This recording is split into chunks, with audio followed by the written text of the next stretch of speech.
Moi, je pense qu'il n'est pas compris de ses joueurs. Il y a un truc. Non, mais répondre à votre question. Ouais. Est-ce que vous retenez le coaching ou la compo de départ? Moi, je retiens vraiment la compo de manière très catégorique parce que pour moi, la mission d'un entraîneur, c'est de mettre ses joueurs dans les meilleures dispositions. Le plus possible en tout cas. Là, on sait qu'aujourd'hui, son équation qui est difficile à résoudre, c'est que vous n'avez pas d'arrière droit, puisque celui que vous avez est suspendu. Hakimi ou Mukele. Le remplaçant, qui joue jamais d'ailleurs au passage, qui n'aurait pas joué sans doute, mais il ne peut pas jouer parce qu'il a pris un pet au casque. Mais vous avez donc Marquinhos qui joue arrière droit, mais il n'y a pas joué de toute l'année, quasiment Marquinhos. Donc, son premier match, c'est arrière droit lorsqu'il rentre.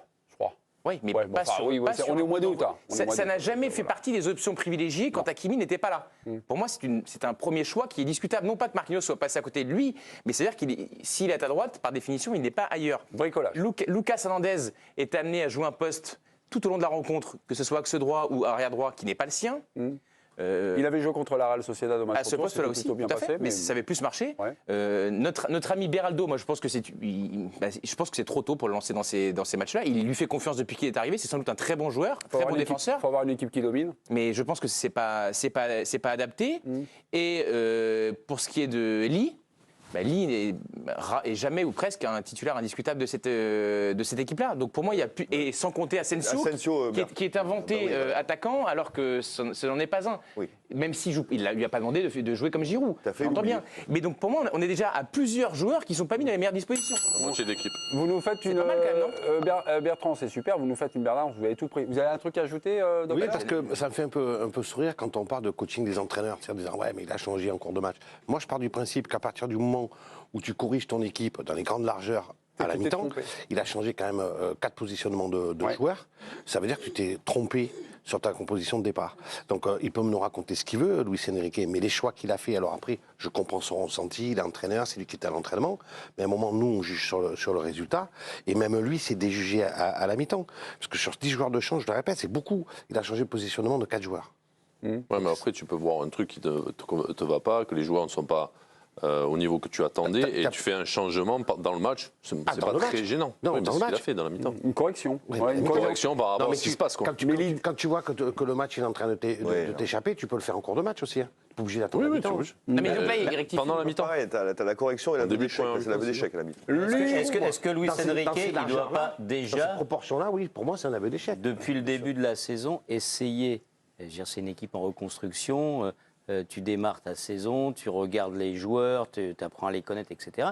Et puis tu essayes peut-être de dégager une équipe type, quand même, ça peut servir à quelque chose qui va te servir dans les grands matchs, et au moins qui va essayer de progresser. Moi, je trouve que les changements permanents qui sont parfois vécus comme des trouvailles extraordinaires et souvent aussi comme des flops, parce qu'il y en a pas mal, finalement, tu arrives à ce moment-là de la saison et tu as très peu, voire quasiment pas de certitude. Je pense que c'est un problème. S'il avait dégagé une équipe type avec un système de jeu peut-être un tout petit peu plus classique que celui qu'il essaie à chaque fois de réinventer, peut-être ça passera un tout petit peu mieux. Giovanni Castaldi en direct du Parc des Princes. On a été obligé de lancer la pub. Il faut bien payer vos montures de lunettes qui sont hors de prix. Avocat de Luis. Il les a plus.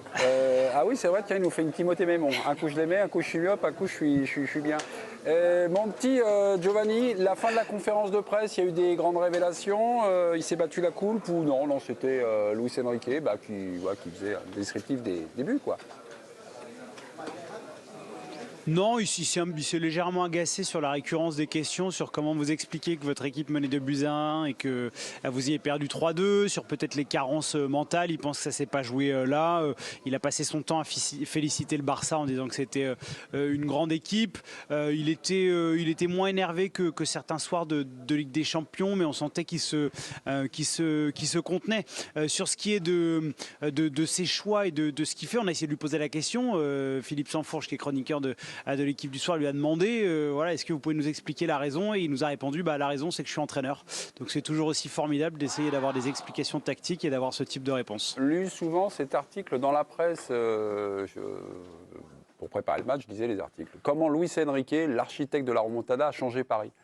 Ce soir, le match s'est déroulé, Barça, Luis Enrique, donc c'est plutôt, on va dire, planté.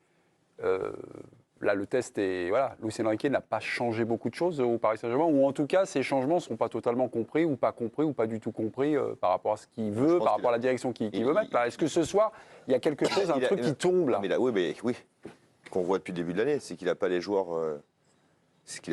Pour jouer le football qu'il a envie de jouer. C'est tout. Donc après, Je suis désolé. Donc, mais. Enfin, je sais pas ce que. Mais un joueur qui fait des grands gestes. Mais c'est une erreur alors. Donc c'est l'erreur de Luis Enrique. Ah mais non, mais je pense que pour l'instant, il a pas les joueurs pour jouer le football qu'il a envie de jouer. Non, mais en fait, il y a deux logiques qui se rencontrent. Il y a le coach espagnol, on va dire comme ça, le coach espagnol casse son idée propre sur le jeu, il va falloir rentrer dans la case. Et puis on va dire, il y a le coach français, il dit, tiens, qu'est-ce que j'ai comme matos?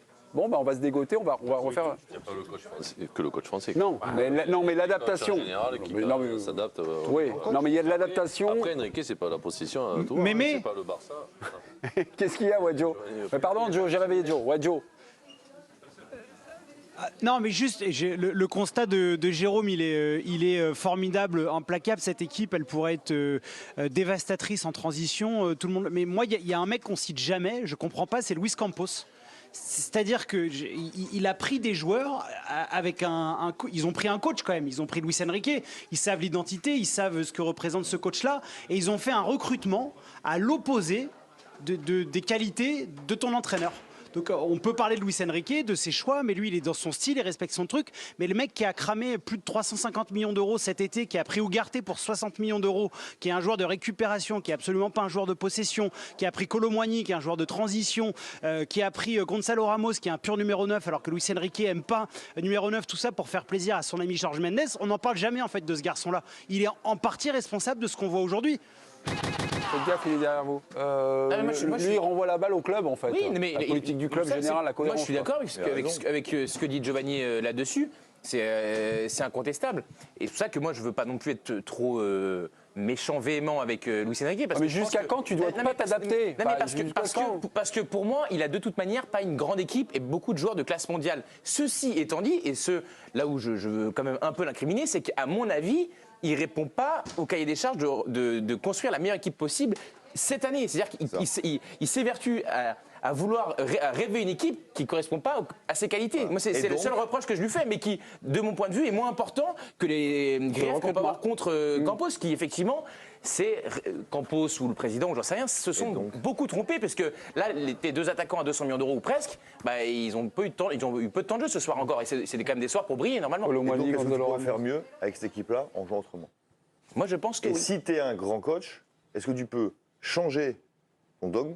Est-ce que tu peux sortir de ton cadre pour jouer un autre football meilleur sur une courte période, ça veut dire une saison, ce qui est très court dans la vie d'un coach, avec l'effectif? Lui ne veut pas y renoncer. Je pense que c'est un petit peu tout ce qu'on a fait. C'est que, un, il n'y a pas l'effectif pour jouer le football qu'il veut, et deux, est-ce qu'il aurait pu faire mieux en jouant un autre football? En compte, mais je ne vais pas vous sortir le match. Hier, le match du Real Madrid. Mais c'est quoi le football qu'il veut? Mais il te l'explique. Lui, il ne veut pas de déséquilibre. Il ne veut pas que ça aille vite. Il ne veut pas de 3-3, lui. Lui, il te l'a dit. Il veut pas de football D'ailleurs, Marquinhos le dit aussi. Rappelez-vous. Il dit on ne voulait pas ce match-là. Donc il a même. Jusqu'à la grande période de Luis Enrique au Barça, moi je ne voyais pas un Barça qui avait forcément la possession. Il arrivait à alterner, à jouer du jeu de transition aussi.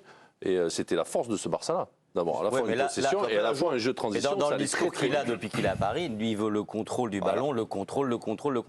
Moi, quand je vois le Real Madrid, alors l'effectif du Real Madrid est mais les deux buts à Marseille, par exemple, c'est deux buts de transition. Oui, complet. Donc il ne veut pas uniquement. Des fois, les événements du match l'amènent aussi. Parce que Marseille, qui est dans ta surface. Voilà, à marquer des buts comme ça. Mais quand tu vois le Real Madrid, qui a un effectif bien supérieur évidemment à celui du Paris Saint-Germain, Ancelotti, il s'adapte à son effectif, il s'adapte à ces deux attaquants. On a vu le match qu'ils font hier, Rodrigo et Vinicius.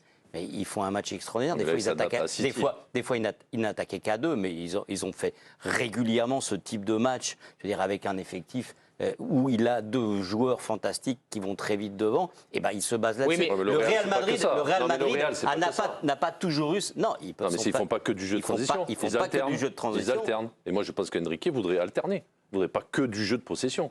S'il peut alterner avec jeu de possession et jeu de transition, il l'a en tout cas jamais dit, hein, qu'il voulait pas ce qu'il aussi dit, en faire tout du cas. jeu de non, il veut transition. avoir la maîtrise du jeu. Ok, mais ça ne veut pas dire que tu ne veux pas faire de la transition. Là, quand Non, non. Marquinhos dit le match était trop ouvert, ça répond bien à ce qu'il dit depuis le début de saison sur le fait qu'il veut une maîtrise la plus importante possible. Et pour qu'il y ait des contre-attaques, etc., il faut qu'à un moment donné, le jeu devienne un peu échevelé et que tu y aies moins Pas forcément. que ça Pas soit forcément. plus comme ça, quoi. Pas Il a forcément. même dit je veux pas jouer en compte, c'est trop facile. Ouais, c'était au Havre. Si c'est Ouais. que jouer le camp, Oui, c'est que je joue au compte, j'installe ma truc, je fume la pipe et j'envoie mes deux flèches. en train de c'est ou blanc ou noir. Ouais, non, non. et c'est un truc alterné. Non. Non, mais il veut quand même maîtriser les éléments, que son équipe maîtrise le tempo d'un match. Mais Ça, c'est je ça. pense qu'on est d'accord. Oui, mais je pense que c'est Giovanni, on va passer au journal dans quelques minutes. Après, il y aura le thème Mbappé, mais vous voulez conclure, Giovanni. On vous écoute. Il veut pas aller se coucher, quand même. Non. Non. C'était pour donner. Non, je vais pas me coucher, Bertrand, t'inquiète pas. C'était pour donner raison à Johan Mikou. Il l'a dit notamment après le match face à Lens, où il y a 2 buts qui ont été marqués en contre. On lui avait posé la question sur, voilà, tout simplement, est-ce que votre équipe n'est pas une équipe de transition? Et il a dit que nous, on était obsédés par la possession, que lui, il voulait surtout tenir le ballon pour contrôler et que son équipe défende avec le ballon, mais que l'idée, c'était d'aller chercher à l'opposé pour offrir des situations de 1 contre 1 et accélérer dans les 30 derniers mètres. Pour lui, la possession, c'est plus maîtrise du tempo et la défense.